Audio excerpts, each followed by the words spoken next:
د مسلمانانو په لاس کې قید شو. تاسو ته پته ده په بدر کې 80 کافر قتل شوي او 80 کافر او مشرکین مسلمانانو قیدیان جوړ کړي. غټ تاوان شوی د کافرو. نو داسې شوه لکه 70 او 70 140 کسان د کافرو نه لاړل. پاغې کې په دې 80 کسانو قتل شو کې 40 کسان هغه سرداران قتلو. 40 مکه یې داسې کړي وه چې بلکل خالی شو، ټول مشران یې لاړل. نو عمیر ابن وهب زوی قیدي دی، خفګان دی په زړه باندې، د کور نه را روان شو، دی کافر دی، حالت د شرک دی. ویزم خانه کعبې ته لاړ شم تسلی دی زړه ته ورکم. کافر او مشرکین به هم خانه کعبې ته راتلل، طواف به کولو، خو په طریقه د پیغمبر نه کولو، د الله جل شانه د خوښې مطابق نه کولو، د خپل خوښې مطابق. ما تاسو ته وویل 2 څیزونه ضروري دي، یو ایمان او اخلاص او یو عمل د پیغمبر په طریقه کول. دا دواړه کارونه ضروري. کافرو په زړه کې د خانه کعبې عقیدت او احترام وو، طواف کولو، حج کولو، عمره کوله د جاهلیت په زمانه کې، لیکن په هغه او زړه کې عقیدت هم او محبت هم شته، لیکن طریقه خطا وه.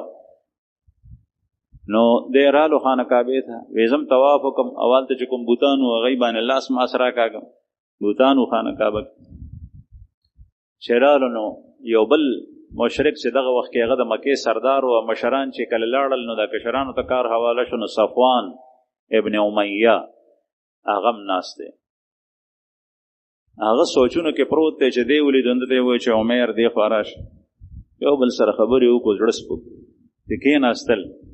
نو صفوان ابن امیه ورته وایي د دې صفوان ابن امیه پلار په بدر کې قتل شوی، امیه ابن خلف، او د حضرت بلال رضی الله عنه د لاسه قتل شوی. او دا امیه ابن خلف هغه چې په بلال صاحب بې ظلمونه کول. نو د ده بچی صفوان ابن امیه ژوندی دی. نو عمر چې ورسره کېناستو نو ورته وایي چې عمر د دنیا خوندونه ټول لاړل، چې کله نه په بدر کې زموږ مشران قتل شو، قیدیان شول، د دنیا خوند مزې لاړې، زړونه خفه دي، ډېر زیاتې زموږ سره وشو. دا اوس ژوند دی چې څه کسان مړه شول او څه قیدیان دي د مسلمانانو په لاس. دا عمر ورته وایي چې په ما پورې قرض دی، که د قرض دا غم مې نه وی او بچی مې دي واړه واړه او فقیر یم، نو زه به تللی وی نبی کریم صلی الله علیه وسلم یاد کو، د محمد صلی الله علیه وسلم سر به مې پرې کړی صلی الله علیه وسلم. چې دا ټکې ووې نو زمونږ په شان نو هغه کافر خبره چې به وکړه نو لوز به پوره کولو. او دې ټکي ته زه حیران شم چې وایي په ما پورې قرض دی، نو که زه لاړ شم او هغه ووجنم نو خامخا به مسلمانان ما وجني، نو قرض به را پورې پاتې شي، نو هغه قرضخواه به راته وایي چې فلانکې دله بې غیرته د قرض نه وتښتېدو. او نن سبا زموږ مسلمان چې قرض پې وخېږي نو څوک په سین کې ځان له وکړي، څوک ځان په چاړه وایي خودکشي. نو خودکشي یې موکه، الله هم ناراضه کو، ځان هم ضایع کو، او دې ته هم نه ګوري چې دا بغیرتوب هم دی، ځکه چې د قرض نه ته ځان وجنې، دا خو ټیک نه شو. زموږ مشرانو پخوا چې لو کولو، کوم سړی به لو کې به ګوته خوږ که نو بیا به یې وی چې د ده لو ته ډډې نه لګي، ځکه یې ځان خوږ کو چې په اسانه باندې خلاص شو.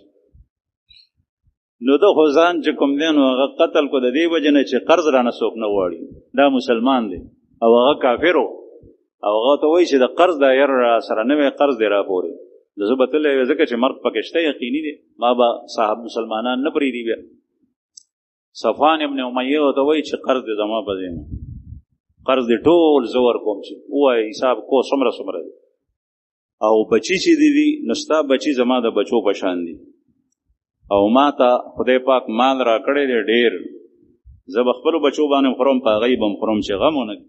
دا ټولې ذمه دارۍ دي ما واغشته، خو که دا کار دی وکړو نو دا ډېر سم کار دی. هغه ورته وویل چې ټیک شوه، لوز یې وکړو دواړو.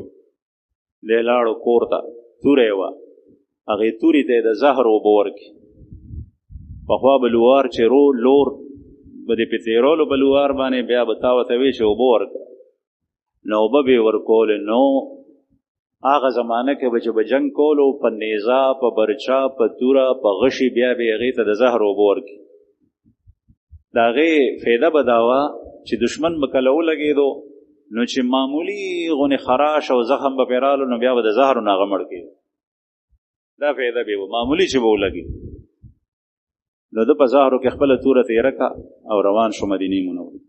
اوښ باندې سور شو مسجد نبوي ته ورسېد. عمیر ابن وهب په دې اراده چې رسول الله صلی الله علیه وسلم قتلی چې څنګه دې د سورلۍ نه کوز شو جومات سره وخودرولو. حضرت عمر رضی الله عنه لید مسلمان ډېر هوښیاري.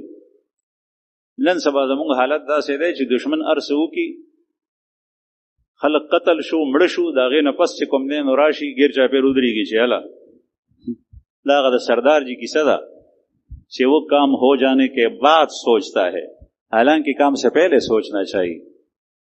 هغه حضرت عمر فاروق رضی الله عنه صحابه کرام ډېر هوښیار وو. هغه چې وکتو کافر بدلل راتلل خپل خپلوانو څخه کاروبار څخه څه ضرورت به و چې دی رالو وی کتل نو حضرت عمر رضی الله عنه چې وکتل نو د دې سړي خیالات خو ما د ټیک نه ښکاري او دی جومات ته دننه شو. صحابه ملګرو ته وی چې دو کوي نبی کریم صلی الله علیه وسلم سره ودرېږئ ګیر چاپېر او حضرت عمر صاحب دته رالو. هغه ډېر زورور و.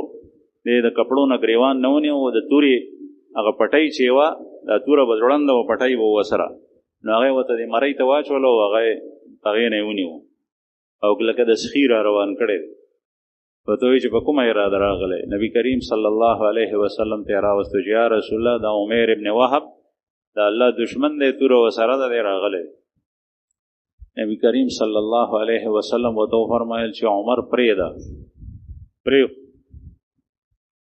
بیا عمر ته ووی پیغمبر علیه السلام چې نږدې شه. هغه نږدې شه ورته وی چې په څه خیال راغلی؟ دی ورته وی چې زوی مې تاسو سره بندي دی د هغه خلاصولو دپاره راغلی حالانکې دې دپاره نه وتلی. رسول الله صلی الله علیه وسلم ورته وفرمایل چې دروغ وایي رښتیا حال وایه. وی چې نه دغې دپاره راغلی.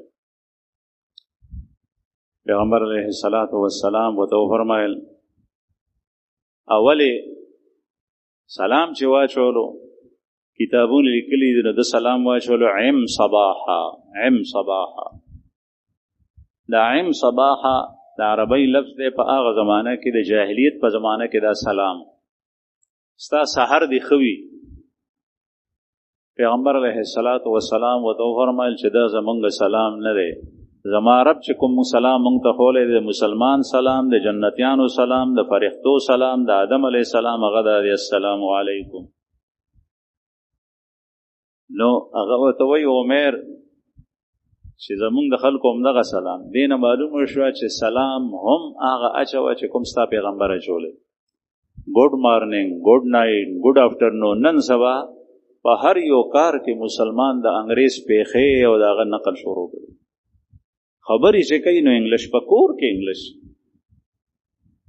د الله بنده په کور کې ستا بچي ستا بچی ستا ښځه هغه پښتانه دي تا انګریزه خو نه ده کړي. دا یو نیم ټکی چې استعمالوي دا ولې دې نه معلومیږي چې ستا د ژبې سره او د هغه قوم سره محبت.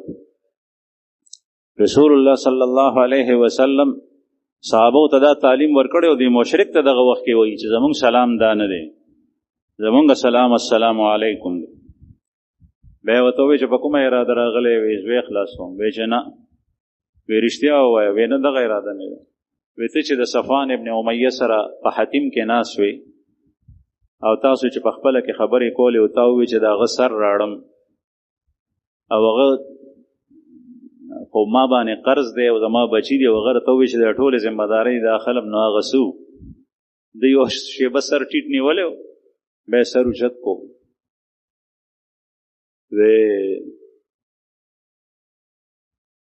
اشهد ان لا اله الا الله وان محمد رسول الله. مونږ خو ستا د وحي انکار کولو. مونږ وی چې ته پیغمبر نه تا وی په ما باندې د اسمان نه وحي راځي. مونږ ته د هغې پته نه وه لیکن دا معامله خو د صفوان او زما په منځ کې وه. دې نه خو ما شي نه دی خبر. دا تا ته څنګه پته ولګي؟ دې نه معلومیږي چې د الله رسول بس په زړه کې اسلام نه نوته مسلمان شو. هغه ساعت عمر ابن وهب چې مسلمان شو نو حضرت عمر فاروق رضی الله عنه رالو او وی چې عمر چې جمعه ته رادنه کېدو په غلطه اراده نو دغه وخت کې ما د خنزیر نم زیات بدی شو او اوس زما د خپل بچو نم دی زیات خو. دا څه شی دی؟ کلمه د لا اله الا الله. مسلمان